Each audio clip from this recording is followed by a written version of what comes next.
capítulo 4, versículo 24. Diz assim: Deus é Espírito, e importa que os seus adoradores o adorem em espírito e em verdade. Senhor, continue falando conosco como nos tem falado durante todo esse culto. E agora, uma vez mais, através da ministração da Tua palavra. Nos ministre, Deus. Ministre sobre nós através da palavra do Senhor. Ela nos molde, nos desenhe, nos acabe, nos termine.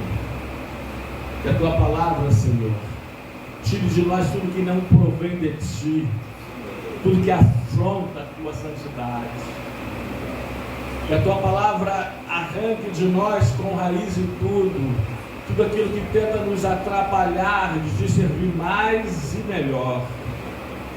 E que ela adicione em nós, coloque em nós tudo aquilo que é de Ti, que é para o Teu louvor, que é para a Tua glória. Que a Tua palavra vá e faça o que lhe apraz, e que ela prospere para tudo aquilo pela qual o Senhor designou. Em nome de Jesus, amém e amém. Pode sentar-se, amados, por gentileza. Louvado seja o nome do Senhor Jesus. Bom, como eu disse na leitura introdutória da palavra do Senhor, nós estaremos falando nesta hora sobre alguns tipos, sobre algumas formas, sobre alguns modelos de adoração, né? Mas nós, como em hermenêutica, temos lá no início, além das 10 regras universais de hermenêutica, nós temos também, né, as teorias falsas da inspiração da Bíblia. E por último nós temos a teoria verdadeira, que é a teoria plenária ou total, porque dentre tantos outros textos, 2 de Timóteo, no capítulo 3, versículo 16, diz que toda a Escritura é inspirada por Deus. Portanto, nós não cremos na teoria da inspiração natural humana, né? Nem do ditado verbal, nem na teoria parcial, porque se partes da Escritura é inspirada, ou são inspiradas e partes não, quem decidiu quais partes são inspiradas e quais não são? Nós cremos na verdadeira teoria da inspiração da Escritura, que é a total, que é a plena. Toda a Escritura é inspirada por Deus.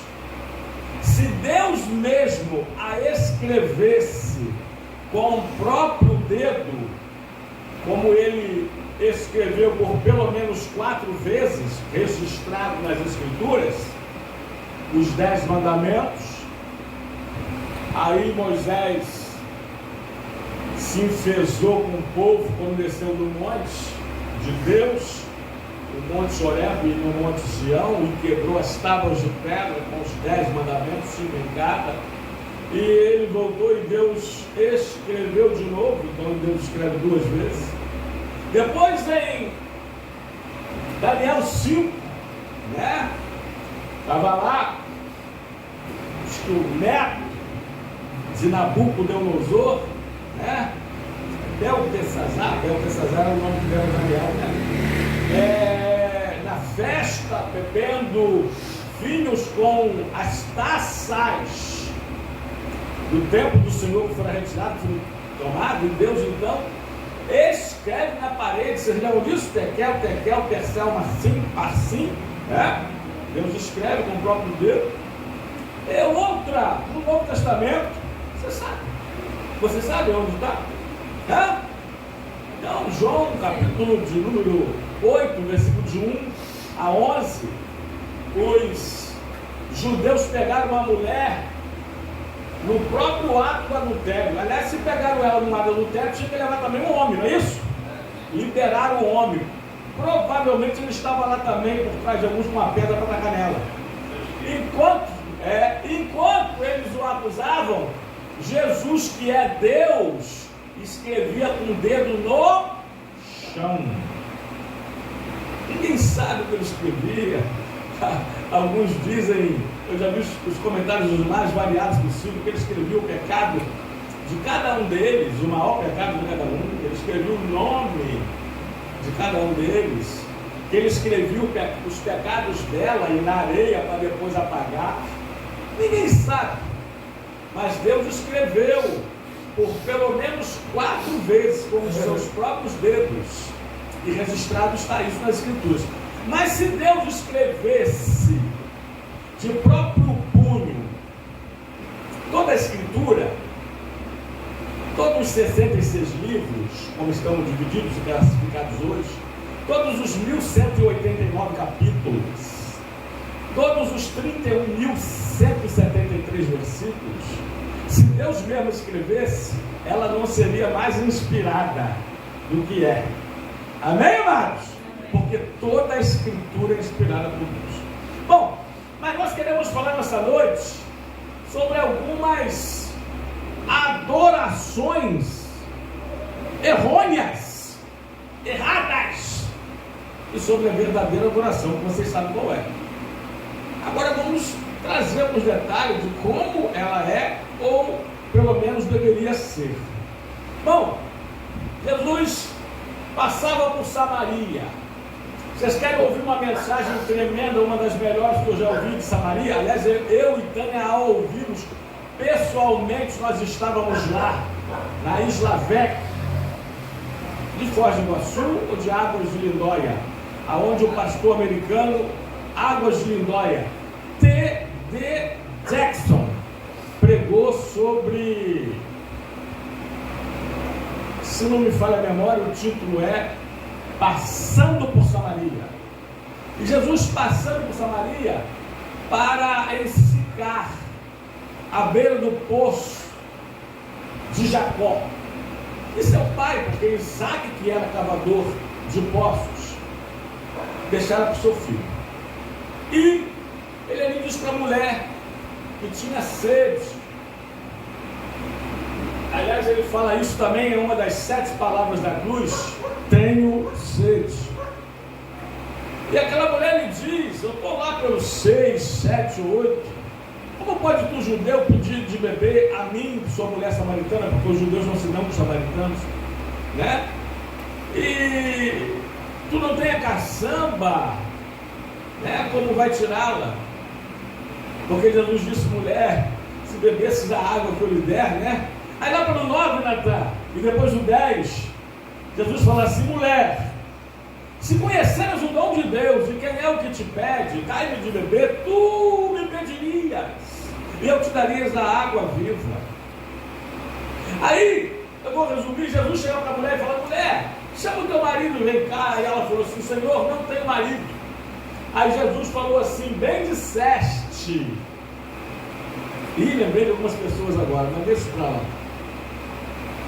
Até de alguns pastores, irmãos e irmãs, que já tiveram, vou voltar para a mulher samaritana. Bem disseste, não tem marido, porque 5 maridos tivestes. E agora o que tens não é teu marido. Aí ela fala assim: Senhor, depois dessa declaração, dessa revelação, vejo que tu és profeta. Até então ela reconhece Jesus como profeta, mas não sabia que ele era o Cristo esperado, o Messias prometido, o Filho de Deus e o Deus Filho, né? Vejo que tu és profeta. Aí ela entra no assunto da adoração. Nossos pais adoraram neste monte. Aí é uma linha teológica, né? Que pode dizer que era o Monte Gerizim, que era o Monte da Maldição. Na verdade, né? 3 reis governaram todo Israel unificado. Eu vou resumir a história. Primeiro foi Saul, por 40 anos. Depois foi Davi, apesar de ungido em 3 vezes, em lugares diferentes, por 40 anos. E depois Salomão. E eu já disse aqui, a história reconhece, mais recentemente, que Israel foi um império mundial, porque os povos, as nações pagavam tributo a Salomão por 40 anos. Mas no final de carreira, Salomão errou, porque se juntou por casamento, aliança com reis e com as princesas, né? E juntando concubinas também, 700 mais 300 mulheres e concubinas, 1000 mulheres. E as suas mulheres foram enganando seu coração, porque eram mulheres filhas de reis cananeus que traziam seus costumes e suas adorações locais. Inclusive há um texto que diz que Salomão mandou fazer, né, um templo para os deuses de muitas delas. Olha só.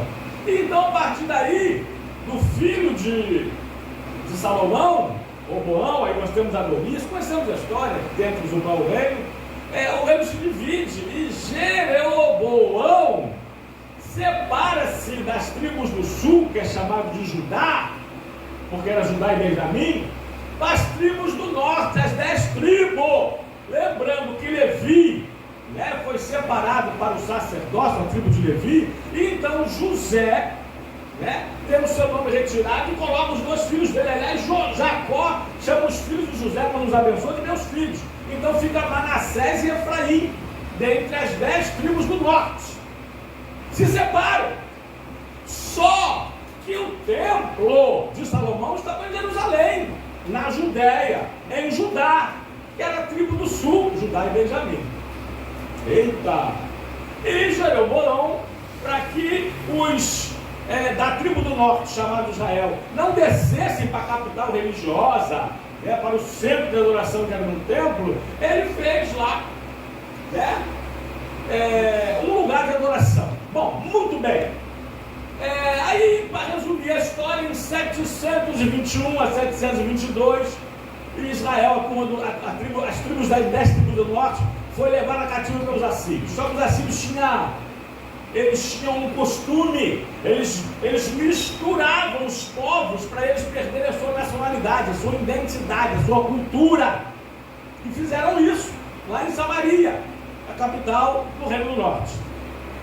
Em 585, 586 a.C., foi Nabucodonosor, imperador, já agora o Império Babilônico, que levou cativo Judá, o Reino do Sul.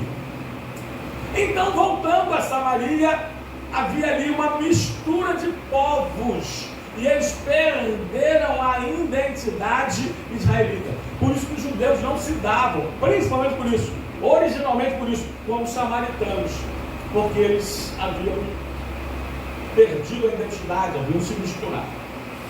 Bom, não vai dar tempo para eu falar que depois de Israel, onde é até hoje, ainda tem, né, as 12 tribos, 12 filhos de Israel, lembrando a história de Manassés e Efraim, porque vários dessas tribos continuavam adorando em Jerusalém, no templo, não aceitaram a adoração pagã de Jeroboão I, o primeiro rei do Reino do Norte. Então a mulher pergunta, e eu queria até começar, talvez a introdução seja um pouquinho mais longa, para vocês entenderem esse pano de fundo histórico, sobre essa questão da adoração, porque a hermenêutica nos ensina a fazer pergunta um texto, e se nós fizermos perguntas a esse texto, a gente vai entender a quem adorar. Bom, a Deus, que se revela na Escritura. Bom, onde adorar? É dúvida da mulher samaritana. Nossos pais adoraram nesse monte, vós, judeus, vem cá em Jerusalém, na adoração. Onde adorar? Em todo lugar, em qualquer lugar, aonde você estiver, é um lugar de adoração. Terceira pergunta, gostou? Terceira pergunta quando adorar? A quem adorar? A Deus, que se revela na Escritura. Onde adorar? Em todo lugar. Quando adorar? Tem um tempo. Eu só vou adorar quando estiver na igreja, no momento do louvor, no ministério de louvor, dos cânticos. É o meu tempo de adoração, né? Adorar em todo o tempo. Agora, aliás, na Salmo 34:1, eu acho que é Salmo 34:1, louvar o Senhor em todo o tempo, né? Bendirei o Senhor em todo o tempo, o seu louvor estará sempre nos meus lábios. Então, quando adorar? Em todo tempo. Todo tempo. No seu sempre aqui e agora. E quando eu falo em todo tempo, a questão cronológica, mas a questão também no tempo bom, no tempo ruim, no tempo de emprego, no tempo de desemprego, no tempo de alegria, no tempo de tristeza. Em todo o tempo devemos adorar o Senhor. Aí surge uma outra pergunta. Adorar por quê? Bom, também tem nos Salmos, Natan, não sei se é 136. Adorar o Senhor porque o Senhor é bom e porque a sua misericórdia dura para sempre. Adorar o Senhor porque somente Ele é digno de toda adoração. Aliás, Mateus 4:10, Jesus responde para o diabo e diz assim: retire, Satanás, porque está escrito: ao Senhor teu Deus adorarás e somente a Ele prestarás culto. Apocalipse 22, é 22? Acho que é 8, 9, quando o anjo revela o Apocalipse para João, se apresenta a ele, João se dobra para adorá-lo. Aí o anjo fala assim: vê, não faças isso, porque eu sou conservo teu e dos teus irmãos os profetas. Adora a Deus. Agora, quem adorar, onde adorar, quando adorar, por que adorar e como adorar? Essa pergunta, como adorar, em espírito, em verdade, a gente vai respondê-la melhor no nosso último tópico. Bom, dito isso, primeira adoração que nós vemos aqui, eu gostaria de compartilhar com os irmãos. Então, Atos 17, e vamos tentar ler do 22 ao 31, é uma adoração ignorante, é uma adoração sem conhecimento. Então Paulo, levantando-se no meio do Areópago, diz: senhores atenienses, em tudo vejo acentuadamente religiosos, porque passando e observando os objetos do vosso culto, encontrei também um altar no qual está escrito, só desse verso, na tampa de correr: ao Deus desconhecido. Pois esse que adorais sem conhecer é precisamente aquele que vos anuncia. Paulo foi estrategista. Paulo usou aqui o que nós chamamos hoje os missionários, né? Os evangelistas de evangelho de impacto ou evangelismo estratégico. Paulo já usou 2.000 anos atrás. Evangelismo estratégico. Ele diz, a gente entende, né, que você não pode amar a quem você não conhece. Você pode? Tem como? A não ser aquela cantada do Cafajeste, né? Nunca te vi, sempre te amei. Como é que pode, viu? Isso é cantada do Cafajeste. Como é que pode alguém acreditar nisso? Como é que pode alguém acreditar? Eu costumo dizer que eu nunca vi, 55 anos, mais de meio século, eu tenho mais passado do que futuro, né? Já falei isso aqui, eu tenho mais passado do que futuro, eu estou com 5,5, eu estou turbinado, mas para eu fazer o mesmo tempo de futuro do que passado, eu tinha que fazer 110 anos, vou chegar a 110? Você não vai, quanto mais eu. Então eu tenho mais passado que o futuro. Eu nunca vi mulher boba. Já vi homem? Muito. Eu já vi mulher se fingir de boba para viver. Essa é uma que diz acreditar nisso. Esse romance hollywoodiano e global. Nunca te vi, sempre te amei, né? Você não pode amar quem você não conhece. Você não pode adorar quem você não conhece. É uma adoração ignorante. É uma adoração, irmãos, sem conhecimento. Eu já disse aqui, repito, alguém pode falar assim: pastor, mas o senhor o senhor é teólogo, é um educador cristão, né? É um professor e o senhor dá muita vazão ao conhecimento. Não estou dando muita vazão ao conhecimento, não. Estou dando pouco ainda. Porque o conhecimento é tão importante conhecimento. É Oséias 4:6, né? 6:4. O meu povo sofre porque lhe falta o quê? Conhecimento. O conhecimento é tão importante que ele tem a ver até mesmo diretamente com a salvação, pastor Maria. O conhecimento tem a ver diretamente com a salvação. Ó, nós estamos em João 17:3. E a vida eterna e a salvação é essa: que te conheçam a Deus como o único Deus verdadeiro, e que conheçam a Jesus Cristo, a quem enviaste. Você está vendo como é que a salvação ela tem a ver diretamente com o conhecimento? Porque como que também nós vamos crer naquele que não conhecemos? Eita, não tem como. Agora, pastor, o senhor acredita que como os atenienses, os de Atenas, como os gregos, eles adoravam quem não conheciam, e hoje ainda tem pessoas que adoram ou tentam fazê-lo a quem não conhece? Nós temos crentes. Irmão, vamos para que nem nós mostramos hoje aqui na escola dominical, pastor Marinho ministrando. Eu pedi o Natan que colocasse aqui no Data Show, né? Usando a internet, Pastor Pica-Pau. Aí foi colocado aqui no telão, né? O pastor Pica-Pau. O pastor, durante o culto, ele corre, pega a cadeira dele no púlpito, parecia ser um pastor presidente ou um pastor dirigente, que a cadeira dele era maior, ele ficava no meio, no centro, né? E depois ele sai correndo, sobe uma coluna no meio da igreja, sobe e começa a picar a coluna igual um pica-pau. Isso é uma adoração ignorante ou não é? Fala comigo. Uma adoração ignorante. Muitas pessoas servem a Deus ignorantemente. Ignoram a verdade, porque lhe falta o conhecimento. Mas o conhecimento está ao dispor, está à disposição. O conhecimento está aí. Basta buscá-lo.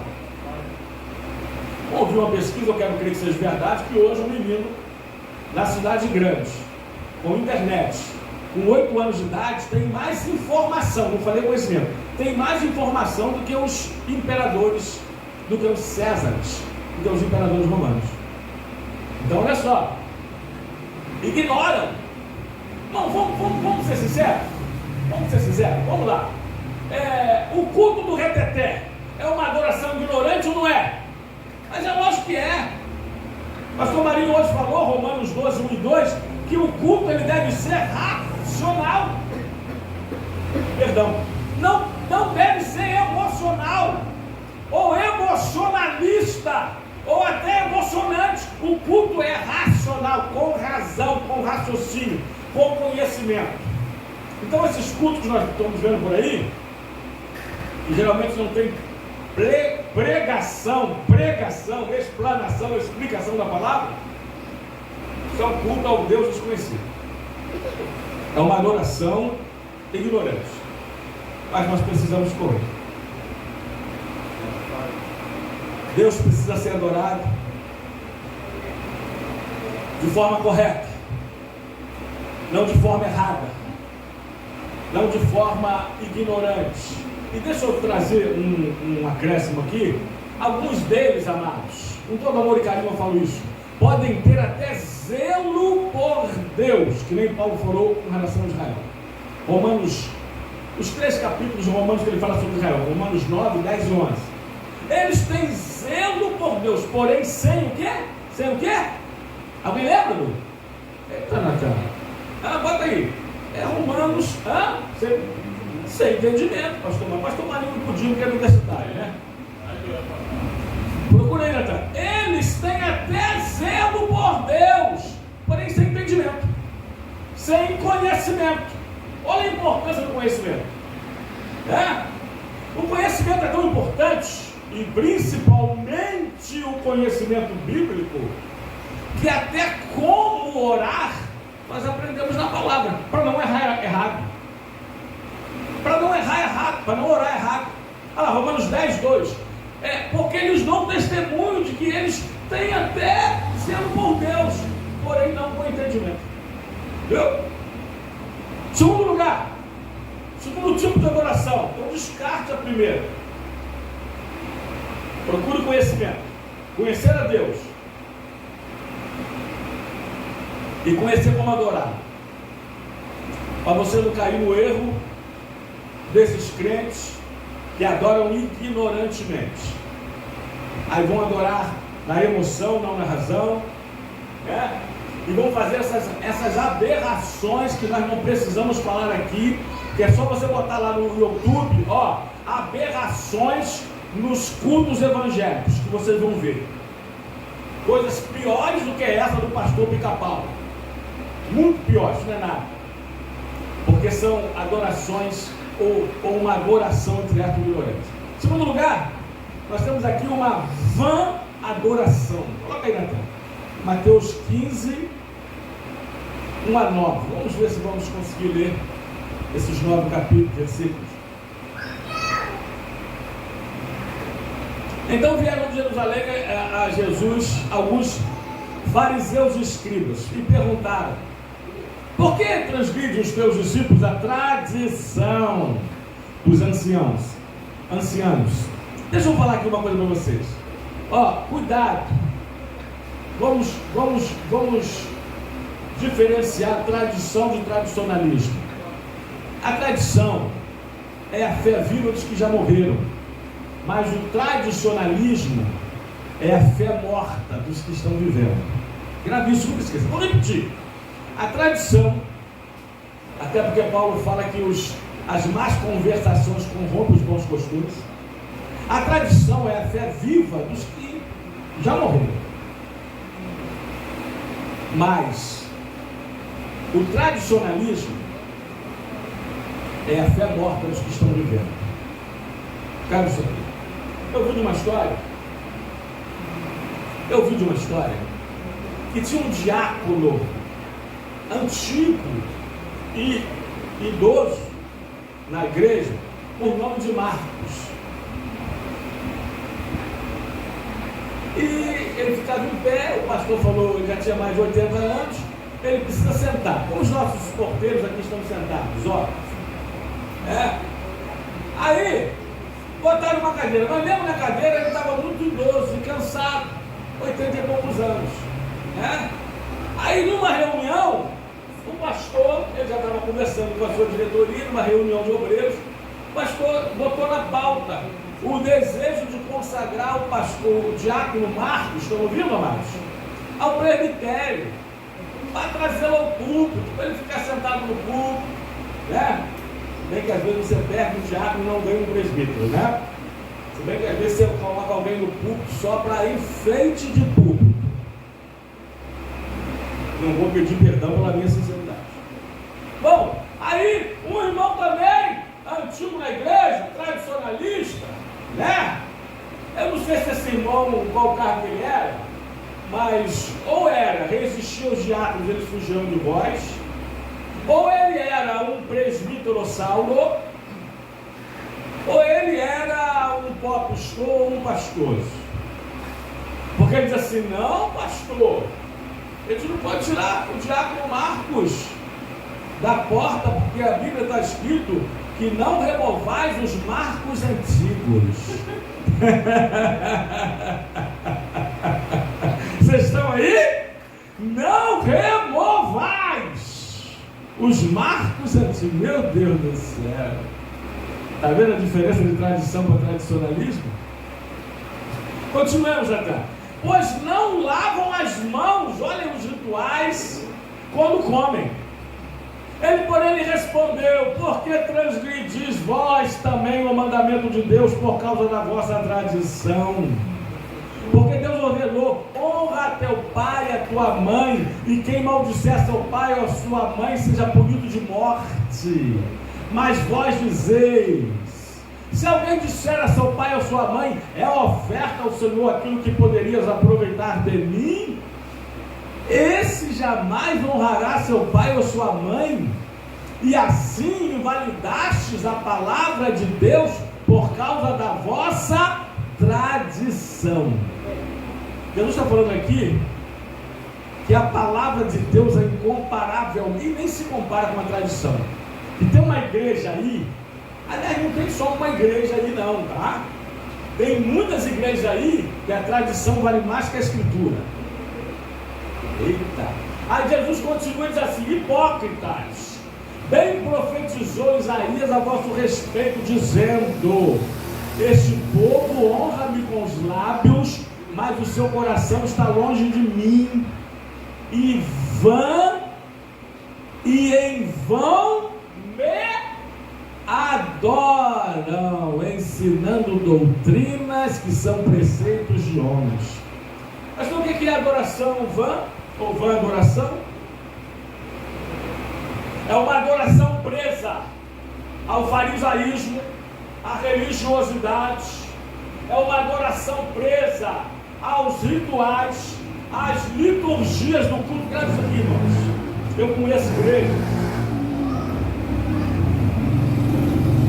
Vamos ver até onde eu posso falar para não ferir a ética cristã e pastoral. Eu conheço igrejas hoje, que a agenda do primeiro semestre já está toda pronta, a agenda do culto, quem vai fazer a abertura, quem vai fazer a leitura oficial, a leitura introdutória, quem vai cantar os 3 hinos da harpa, quem vai dirigir o culto, quem vai ser o pregador. Olha, está tão fechadinho que não tem espaço nem para o Espírito Santo entrar.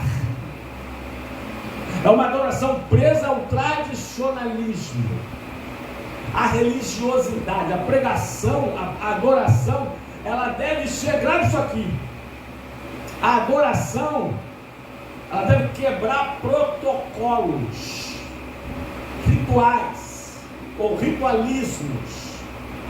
Ela está além disso, não pode estar aquém disso, não pode estar presa à religiosidade, a farisaísmo, senão vai ser vã adoração. Em vão me adora. Outra tradução fala vã adoração, ou adoração vã. É uma adoração apenas religiosa.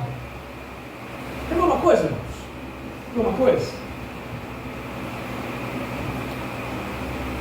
É bom ouvir um bom louvor, uma boa música, bem cantada, como eu canto, né? É bom? É. Mas olha só, isso não é tudo. Tem pessoas que saem do culto e falam assim: irmãos, como que aquela música foi bem tocada, foi bem entoada, foi bem cantada, né? Não teve semi-entonação. Isso não é adoração, isso é música. Amém, amados? Isso é música. A palavra de Deus fala que nós, Efésios 5, Natan, Efésios 5 deve ser no 19, se não me fala a memória, mais ou menos no 19. Nós vamos ensinar com cânticos e hinos espirituais. Amém? Cânticos e hinos espirituais. Dê o seu melhor. Se puder ensaiar, ensaie. Deve fazer. Se puder fazer aula de canto, de música, de instrumento, faça, se aperfeiçoe. Mas a adoração é muito mais do que isso. Aliás, a adoração é mais do que louvor. O louvor está contido dentro da adoração. A adoração contém louvor. E louvor é mais do que hinos, é mais do que música, é mais do que cântico. Não é qualquer cantiga.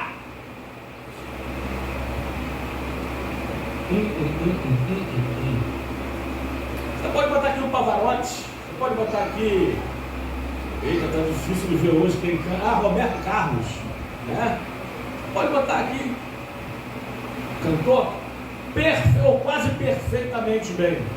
Será adoração? Adoração vem de adorador, não de cantor. Uma coisa é cantor, outra coisa é adorador. Amém? Então, são vãs adorações, ou seja, adorações vãs estão presas a protocolos, a diplomacias, a rituais, a tradições ou tradicionalismo. Hoje eu estava vendo, mas eu já deu para entender, é um vídeo de 1 hora e pouco, uma igreja conhecida no Brasil, aqui tem alguns irmãos que vieram dela, ela está tirando do seu culto a pregação da palavra de Deus. Ela está tirando, depois pesquisa no YouTube, para eu não falar aqui, qual é a igreja que está tirando dos seus cultos a pregação da palavra de Deus. Vocês vão ver. Culto não é culto se não tiver adoração se não tiver oração e se não tiver pregação da genuína palavra de Deus. Pode ser reunião, culto não. Se não tiver adoração, se não tiver oração, se não tiver pregação, culto não é não. Amém? Louvado seja Deus. Olha lá, falando entre vós com salmos, entoando, louvando de coração ao Senhor com hinos e cânticos espirituais. Então, segundo lugar, Jesus fala aqui sobre vã adoração. É uma adoração farisaica, pois está baseada em tradições humanas, de doutrinas de homens, e não na doutrina de Deus. Por que tem que ser? Pode começar o culto tarde, pode começar o culto cedo, pode começar o culto atrasado, mas tem que ser 3 dias certinho da harpa cristã. Já parou para pensar nisso? Por que tem que estar preso? E não, irmão, né? Não removais os marcos antigos. Né? A gente canta um, já cantamos 2. Né? Quando começamos o culto na hora, temos menos irmãos ou menos irmãos que recebem, que gostam de receber a oportunidade. Já cantamos 2, já cantamos 3. Mas por que tem que ser dentro da caixinha, daquele molde tão fechadinho que não tem espaço para o Espírito Santo de Deus adentrar?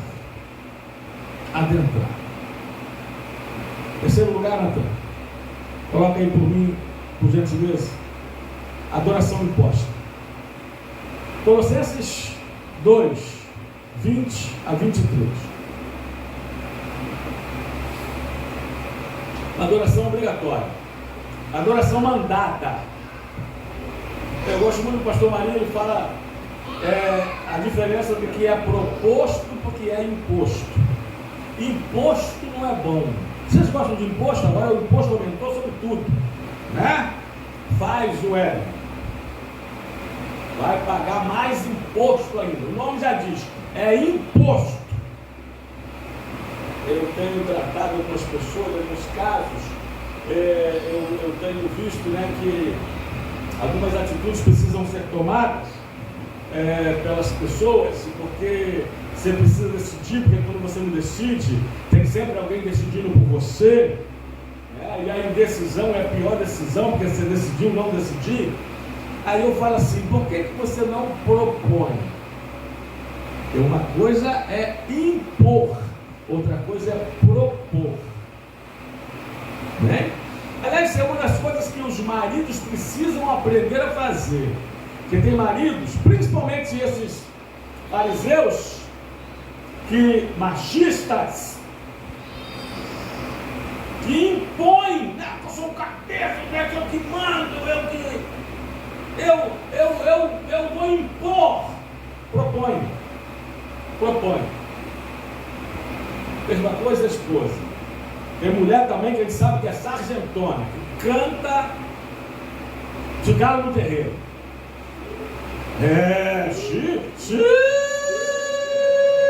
Impõe ao marido ao invés de propor. Eu vi uma senhora no programa de ontem, da Escola do Amor, ela falou assim, a gente mulher, nós mulheres temos que aprender a não latir, aprender a miar. Eita! Eu costumo dizer que a mulher não ganha no grito, ela ganha no sussurro. Foi parecido com o que a senhora falou ontem, eu ouvi? Eu falei, opa! Nunca tinha ouvido. Ela disse que era um ditado. Se alguém já ouviu ditados mais velhos? Pastor Marinho, irmão Daniel, já tinha ouvido? Ela falou isso. As mulheres precisam aprender a não latir, elas precisam aprender a miar. São gatas, não são cachorras. Amém, amadas? Pega aí que é de graça, hein? Louvado seja Deus. Então, é adoração imposta. Não pode ser boa porque não é proposta. Vamos ler. Se morrestes com Cristo para os rudimentos do mundo, por que quando você vivesses no mundo, vos sujeitais a ordenanças? Não manuseie isto, não proveis aquilo, coloqueis naquilo outro, segundo os preceitos e doutrinas de homens, pois que todas essas coisas com uso se destroem. As coisas, com efeito, têm aparência de sabedoria, como culto de si mesmo e de falsa humildade e de rigor ascético, todavia não tem valor algum contra a sensualidade. Culto de si mesmo. Grave isso aqui, irmãos. Quer ver uma adoração imposta? Irmãos, eu tive no culto uma vez, parecia que eu tinha ido na academia. Tem academia de... Estava fazendo uma aeróbica. Levanta a mão direita. Agora levanta a mão esquerda. Agora levanta as duas. Agora dá um glória a Deus. Mistura com aleluia. Peraí. A adoração tem que ser voluntária. Ela tem que partir de dentro do coração, do âmago da alma e do espírito. Essa adoração forçada não é uma verdadeira adoração. O culto parecia uma aeróbica. Foi bom para o corpo, mas para o espírito e para a alma não. Sair de lá como se estivesse saindo de uma academia. Né? Nós temos que ter cuidado com isso. Aqui de vez em nunca, irmãos, a gente pede para quem quer, fala para o irmão que está do seu lado, né? Traz uma palavra bíblica. Vocês sabem disso. Não fazemos isso de vez em quando, nem de vez em sempre, é de vez em nunca. Mas tem culto que eu vi um pregador uma vez famoso, hein? Ele é de São Paulo, da D, faz um programa no canal 6, Rede TV Vida, né? Aos sábados. E ele pregou sobre Maria. O tema da mensagem é: desperte a Maria que há dentro de você. Estou ouvindo a mensagem, estou ouvindo e tal. Aí no final, né? Aquela coisa de impactar, que eles costumam gritar mais no final, né? Começa baixinho.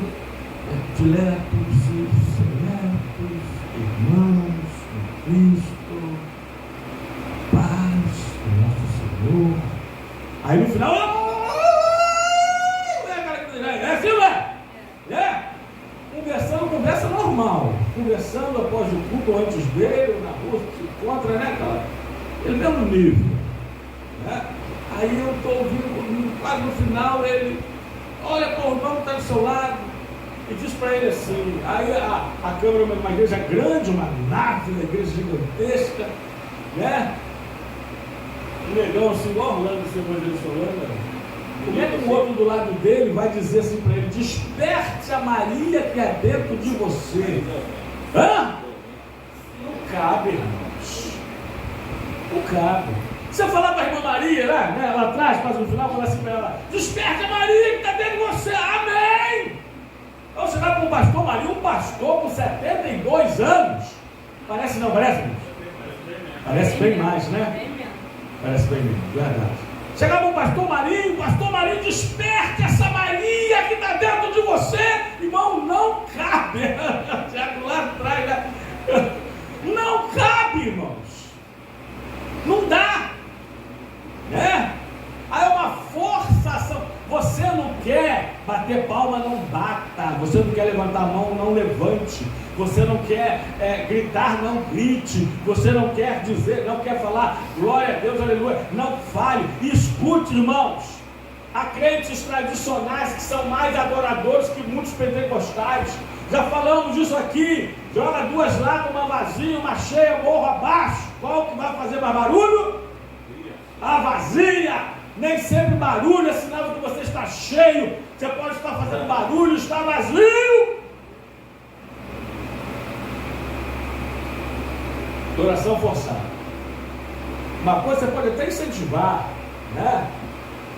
Eu estou pregando aqui, eu estou incentivando a adoração, estou falando sobre um tema. Outra coisa é você ficar forçando os irmãos. Não vai adiantar.